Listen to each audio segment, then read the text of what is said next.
A4C all for Christ. ఆకాశములు దేవుని మహిమని వివరించుచున్నవి, అంతరిక్షము ఆయన చేతి పనిని ప్రచురపరచుచున్నది. కీర్తనలు 19:1. ప్రార్థన. ప్రేమమయుడ, కృపామయుడ, మా ప్రియ పరలోకపు తండ్రి, మహిమగల మీ నామమునకు స్తోత్రములు దేవా. అయ్యా, మీ పరిచర్య చేయుటలో శ్రద్ధను, మీ కార్యాల పట్ల ఆసక్తిని మాలో పుట్టించండి తండ్రి.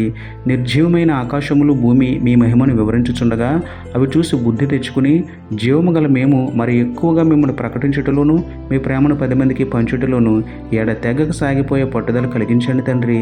అంతరిక్షము మీ చేతి పనిని ప్రచురపరచుచుండగా మీరిచ్చిన ఆయుష్ పొందిన మేము మరి ఎక్కువగా మీ చేతి పనులను, మీరు మా కోసం చేసిన పనులను ప్రకటించే జ్ఞానం, భారం ఇవ్వమని వేడుకుంటూ, సర్వ సృష్టికర్త అయిన మీకే స్తుతులు చెల్లించుకుంటూ, నమ్ముట నీ వలననైతే నమ్మువానికి సమస్తమును సాధ్యమే అన్న విశ్వాసంతో యేసయ్య పరిశుద్ధ నామములో ప్రార్థించి పొందుకున్నాము పరమ తండ్రి. ఆమేన్.